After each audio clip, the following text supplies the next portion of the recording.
AI affects everything else in life. Why wouldn't it affect your mental health? Hey friends, it's your good friend Tim Campbell-Smith, and today we are talking about ways you can use AI, artificial intelligence, for mental health. I feel like I should say I did not ask AI to give me these ideas. I got a couple, but otherwise I came up with them on my own or talking to other mental health clinicians. Before we go any further on this, it is important that I say AI, artificial intelligence, platforms like Chat GPT, Google Gemini, DeepSeek cannot, should not, and will not replace mental health professionals, qualified in-person mental health professionals. There are lots of different reasons why you need a qualified human to talk to.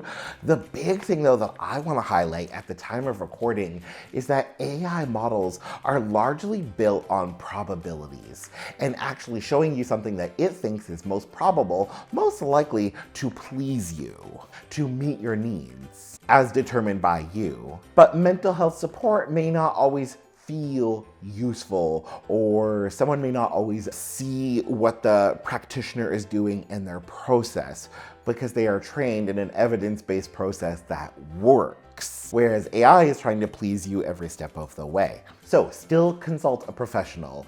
Today's video is simply a series of ideas if you're waiting for a mental health professional in between sessions or exploring on your own. And we're gonna go over lots of different ways that you can use it. Now, before we go too far, make sure you like and subscribe for all things mental health, business, higher ed, photography, and life. Okay, so the other disclaimer I want to make, and I'm actually going to start here because then you'll kind of understand why AI makes all the suggestions that it does.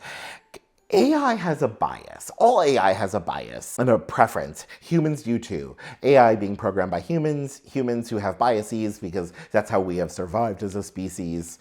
When it comes to mental health, and if you start having conversations about mental health or personal matters, AI's bias is to be compassionate and empathetic, to be as gentle and soft and encouraging as possible. So the kind of framework I work off of and I want to put in your back pocket is I kind of use AI in all aspects of my life as if it's a really smart, helpful friend.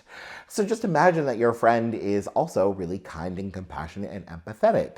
You know, we all have friends, you know, we have a sassy friend, we have that argumentative friend, we have that friend who insists on playing devil's advocate. AI is not going to do a lot of that. AI for mental health is going to be like a smart, compassionate, caring friend. So think about it this way. If you were going to a friend to talk about your mental health, to talk about something that was bothering you, what would you say to them? What would you ask of them? What would you hope of the interaction? Approach AI the same way. So in no particular order, some things you can do with AI for your mental health is first, and I only recommend this typically if a therapist there's a barrier between you and accessing a therapist, maybe they're too expensive or they're not in your area, is ask AI what you can do to improve your mental health without a therapist. A lot of the times, and this I will say I experimented on, about asking AI, like, what can I do to improve my mental health? It will often recommend a clinician first, a therapist, a psychiatrist, a doctor. If that's not available, change your prompt and say, what can I do to improve my mental health without going to a therapist or without going to a therapist first. And then from here, bounce ideas, respond to it. Don't just take the first thing that it gives you. So it can give you a list and then you can say like, well, why should I drink water? Or you've recommended getting more sleep, but I'm struggling to sleep. What can I do instead? You can also ask it for more guidance. So if it tells you to go for a walk because movement and exercise can be good for mental health, you could ask AI, okay, how long should I go for a walk? Where should I go for a walk? What is the reason for going for a walk? Next, you can ask AI to help you solve a problem. Tell AI like what the problem is, kind of what your thoughts are that are going through your head, any possibilities you've considered, any pros or cons, and ask it for its take. And this is probably my favorite way that I've ever used AI for my mental health. Journaling. AI is so good when it comes to journaling. Ask it for journal prompts. Ask it to interpret what you write if you type it. The big way that I use it, tell AI your hopes, your dreams, your fears, any limiting circumstances, and then ask it for journal prompts that may be helpful. Next, and this one can be tricky, and if you don't like it, I more than understand, but you can ask AI to suggest cognitive reframing. That is fancy psychology speak for what's another way of looking at this problem.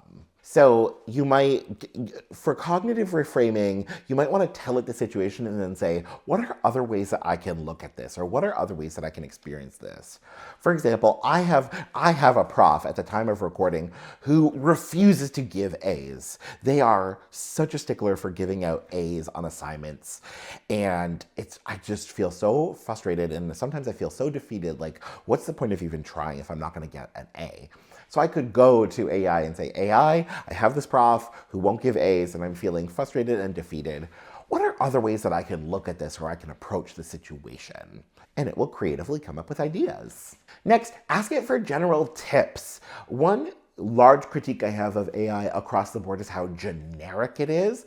That said, I find a lot of people, and this is the reason why I do this kind of stuff, is a lot of people don't know some of the basics to mental health care. You can ask it for general tips and tricks. So it can suggest things like diet changes or drinking more water, exercise, sleep, or things about relationships, about money, which are the two most common sources of stress in people's lives, and you can ask it for general tips to improve mental health. With the general tips, and I'm going to make this its own category of help you can get from AI, you can ask it for psychoeducation, to educate you about psychology, emotions, relationships, stuff like that. So you might ask it things like, what are the relationships between my thoughts and my feelings? You might ask it, how can I practice CBT on myself? You might ask it, hey, when should I ditch you, AI, to go speak to a professional?